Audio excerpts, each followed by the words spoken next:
David Livingstone గొప్ప machinery, అలాగనే గొప్ప దైవజనుడు. తన జీవితంలో ఎన్నో ఇబ్బందులు, ఎన్నో సమస్యలు, ఎన్నో ఇరుకు ఇబ్బందుల్లో నుంచి బయటపడి అలాగనే దేవుడి పని పట్ల భారం కలిగి జీవించిన గొప్ప దైవజనుడు. ఈ దైవజనుడి విషయంలో జీవితంలో చూసుకున్నట్లయితే ఎన్నో నిందలు, ఎన్నో అవమానాలు అయినప్పటికీ కూడా దేవుడి కొరకు బతకాలని, దేవుడి కొరకు జీవించి నిలబడిన గొప్ప దైవజనుడు. ఈయన పేరు డేవిడ్ లివింగ్స్టన్.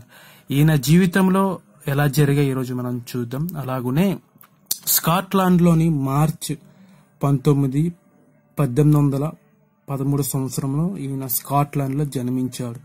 ఈయన తండ్రి కూడా సువార్త మిషనరీగా పనిచేస్తున్న వ్యక్తి. ఆయన చేస్తున్న క్రమంలో డేవిడ్ లివింగ్స్టన్ ఆయన చిన్నప్పటి నుంచే తండ్రి దగ్గర అనేక విషయాలు తెలుసుకునేవాడు. ఆ తండ్రి కూడా చెప్పేవాడు ఏమిటంటే, నువ్వు మిషనరీ అవ్వాలి, నువ్వు అనేక మంది ప్రజలకి సువార్త చెయ్యాలని ఆ తండ్రి కూడా ఆ యొక్క బిడ్డకి చెప్పేవాడు, డేవిడ్ లివింగ్స్టన్ కి. అలాగనే డేవిడ్ లివింగ్స్టన్ కూడా మిషనరీ కథలు వినడం, అనేక స్టోరీస్ వినడం ఎంతగానో ఆసక్తి చూపించేవాడు. తన బాల్యం దిశ ముందుకు జరుగుతున్న క్రమంలోని డేవిడ్ లివింగ్స్టన్ కి పెద్దవాడు అయిన తర్వాత తనకి ఒక ఆలోచన వచ్చింది. నేను కూడా మెడికల్ చెయ్యాలని ఆశపడి చదవాలని అనుకున్నాడు. అలాగనే మెడికల్ చదువుతున్న క్రమంలో ఇంట్లో బరువులు, బాధ్యతల వల్ల, ఇంట్లో సమస్యలు, ఇరుకు ఇబ్బందుల వల్ల తను కుట్టు ఫ్యాక్టరీలో 12 గంటల వరకు పనిచేస్తూ మిగతా ఖాళీ సమయంలో చదువుకునేవాడు. ఎంతగానో భారం కలిగి, ఎంతగానో ఇబ్బందులతో, కుటుంబ ఆర్థిక ఇబ్బందుల ద్వారాగా తనకి చదవాలని ఆశ అయినప్పటికీ కూడా పని చేస్తూ తన చదువుని ముందుకు సాగించాడు. అలాగనే తన చదువు గ్రాడ్యుయేట్ అంతా అయిపోయింది. తర్వాత ఆయనకు ఒక అనుకున్నాడు, నేను కూడా మిషనరీ ప్రయాణానికి వెళ్ళాలి, మిషనరీగా అవ్వాలి, అనేక మందికి సువార్త ప్రకటించాలని. వెళ్లే క్రమంలో నుంచి అప్లికేషన్ పెట్టుకున్న తర్వాత అక్కడ కాల్ వచ్చింది, నువ్వు చైనాకి వెళ్ళి మిషనరీకి వెళ్ళాలనేసి. అక్కడ చైనాకి వెళ్ళేదాం అనుకున్నప్పటికీ చైనాలో యుద్ధాలు జరుగుతున్నాయి. అలాగనే యుద్ధాలు జరుగుతుంటే ఇక్కడికి పంపించకూడదనే ఒక మిషనరీస్ ఎవరైతే ఉన్నారో పెద్దలు, వాళ్ళంచి అక్కడికి పంపించుకుంటే ఈ యొక్క డేవిడ్ లివింగ్స్టన్ ని ఉంచారనమాట. ఉంచిన తర్వాత తను ప్రార్థన చేసి, ఏటి ప్రభువా నేను మిషనరీ ప్రయాణానికి వెళ్ళాలని అనుకుంటున్నాను, ఏటి ప్రభువా అని మళ్ళీ అప్లికేషన్ పెట్టుకోగానే వాళ్ళు ఎవరైతే మిషనరీస్ ఉన్నారో పంపిస్తారో వాళ్ళ దగ్గర మళ్ళీ డేవిడ్ లివింగ్స్టన్ కాల్ వచ్చింది. ఏమిటంటే, నువ్వు బాబు రా బాబు అంటే ఆ డేవిడ్ లివింగ్స్టన్ ఉన్నారు. వెళ్ళిన తర్వాత ఆయన, నీకు ఎక్కడికైనా వెళ్ళాలనుకుంటున్నావా అంటే, ఆయనకి ఎప్పుడో వాళ్ళ నాన్నగారు చెప్పారన్నమాట, ఏంటంటే నువ్వు ఎవ్వరు వెళ్ళని ప్రాంతాలకి వెళ్లి దేవుని సువార్త ప్రకటించాలి. ఆ మాట ఆయనకి డేవిడ్ లివింగ్స్టన్ గారు గుర్తొచ్చింది. సార్, ఎవరైనా సరే ఎక్కడైనా మిషనరీ వెళ్ళలేని ప్రాంతాలకి నన్ను పంపించండి అంటే, అప్పుడు సార్ అనే వ్యక్తి ఏమన్నారంటే, నువ్వు ఆఫ్రికా ఖండానికి వెళ్తావా అంటే, వెళ్తాను సార్ అన్నాడు డేవిడ్ లివింగ్స్టన్.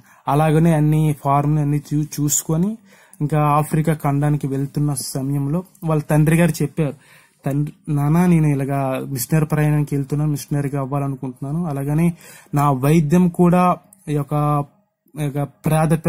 పేద వ్యక్తులు ఎవరైతే ఉన్నారో ప్రజలు, వాళ్ళకి ఈ యొక్క మిషనరీ ప్రయాణం కూడా చెయ్యాలని ఆశపడి వెళ్తున్నాను. నన్ను కూడా మీరు చెప్పే నాకు అనేక కథలు, నేను అనేక విషయాలు తెలుసుకున్నాను. అలాగనే నాకు ఎంతగా ఆశ మీ ద్వారా నాకు కలిగిందని తండ్రికి చెప్తాడు. ఓకే బిడ్డ, ఇల్లు జాగ్రత్తగా ఇల్లు అంటాడు అనమాట. ఆ తండ్రి, నీకేం కోరిక ఉందా అని అడిగితే డేవిడ్ లివింగ్స్టన్ చెప్పే మాట ఏంటంటే, నానా నేను 1000 గ్రామాలకి నేను సువార్త ప్రకటించాలా, అనేక మంది సువార్త విని తెలుసుకోవాలి, సత్యం అనేది ఏదని తెలుసుకోవాలి. అలాగా చెప్పి తను కూడా, అప్పటికీ మ్యారేజ్ అయిపోయింది. ఆమె పేరు మేరీ, వైఫ్ డేవిడ్ లివింగ్స్టన్. అప్పటికి పిల్లలు పుట్టినారు 5 అనమాట. అలాగనే చేసిన కుటుంబంతో సహా ఇక్కడ ఆఫ్రికా ఖండంకి వెళ్ళి ఉన్నాడు. వెళ్ళిన తర్వాత అక్కడ చూస్తే ఘోరాతి ఘోరం ఏమిటంటే, నరమాంత్రికులు అంటే మనుషులు చంపుకునే తినే వ్యక్తులు అనమాట. అక్కడికి వీళ్ళు వెళ్ళాలి. సో వీళ్ళు వెళ్ళేటప్పటికి కూడా అక్కడ అనేక ఇబ్బందులు, అనేక సమస్యలు. దేవుడు వీళ్ళ పట్ల కృప చూపించాడు కనుక వాళ్ళకి ఎటువంటి అపాయాలు ఏవి జరగలేదు. ఎందుకంటే ఆ యొక్క ఆఫ్రికా ఖండంకి వెళ్లే మార్గంలో వీళ్ళకి 2 వ్యక్తులు కొట్టుకుంటున్నారు అనమాట. వాళ్ళ ఊరస్తులు, గ్రామస్తులు, ఆఫ్రికన్స్. వాళ్ళు కొట్టుకునే క్రమంలో వాళ్ళు దెబ్బలు బాగా తగిలాయి. తగిలే క్రమంలో నుంచో వాళ్ళకి ఈ డేవిడ్ లివింగ్స్టన్ వెళ్ళే మార్గంలో నుంచో వాళ్ళ కంట పడుతున్న వాళ్ళు ముందుకు వస్తున్నారు. వాళ్ళని ఆపుతూ దగ్గరికి వెళ్ళి ఆ ఎవరైతే గాయపడిన దెబ్బలు తగిలాయో వాళ్ళకి వైద్యాన్ని చేశాడు అనమాట డేవిడ్ లివింగ్స్టన్. చేసే క్రమంలో నుంచో వాళ్ళకి ఎంతగా దగ్గర అయ్యారనమాట. అలాగనే అలా చేసి ఆ వైద్యం ఉంటుంటే అలాగా దేవుడి సువార్త కూడా వాళ్ళకి ప్రకటించేలాగా డేవిడ్ లివింగ్స్టన్ వారికి యేసయ్య గొప్పతనాన్ని, యేసయ్య ఎలా మన కొరకు వచ్చి ఉన్నాడని వాళ్ళకి తెలియజేస్తున్న తర్వాత వైద్యం అందిస్తూ తనకున్న ఆహారం కూడా అనేక మందికి పంచి పెడుతున్నాడు. అలాగునే వాళ్ళు కూడా శ్రద్ధగా విని వాళ్ళ పట్ల ఎంతగానో భారం కలిగి డేవిడ్ లివింగ్స్టన్ భారం కలిగి సువార్త ప్రకటించి ఉండగా వాళ్ళు నరమాంత్రికులు, ఎందుకంటే మనిషి చూస్తే చంపేస్తారు. అలాంటిది డేవిడ్ లివింగ్స్టన్ ఏం చేయకుండా డేవిడ్ లివింగ్స్టన్ పట్ల కృప చూపించాడు కనుకనే వారి సువార్త వినగలుగుతున్నారు, అనేక పనులు చేస్తున్నారు.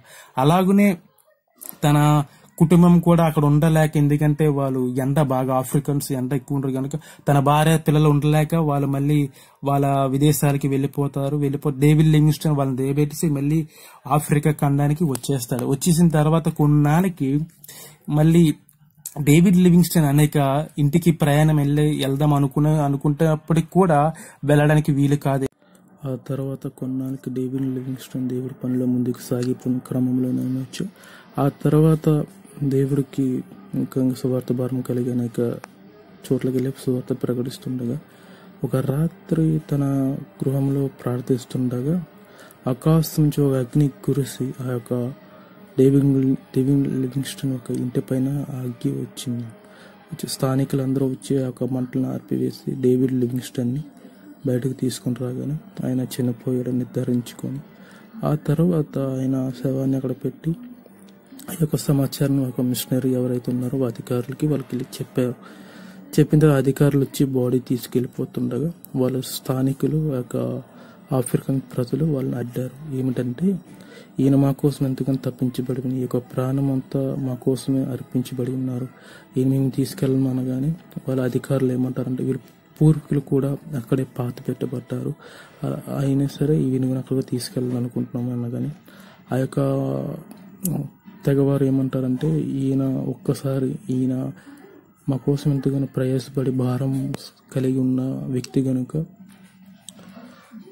ఈయన గుండె మాకు ఇస్తారు అనగానే అందరూ ఆశ్చర్యపోతారు, మీరేంటి గుండె అడుగుతున్నారని.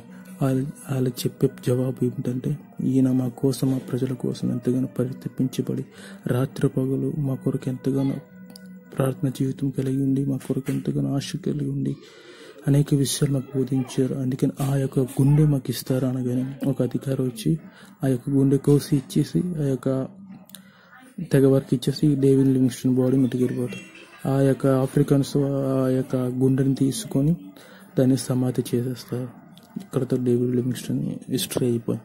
మన జీవితంలో కూడా డేవిడ్ లివింగ్స్టన్ లాగా ఎన్ని సమస్యలు వచ్చినప్పటికీ, ఎన్ని నిందలు వచ్చినప్పటికీ మనం ఎదిరించాలా, దాని వైపు ముందుకు సాగిపోవాలి. కష్టం వచ్చిన వెనక్కి లేకపోకుండా, అలాగనే ఆయన కష్టం వచ్చిన అప్పటికి కూడా ముందుకు సాగి దేవుడి పని కొరకు నిలబడి ఉన్నారు. అలాగనే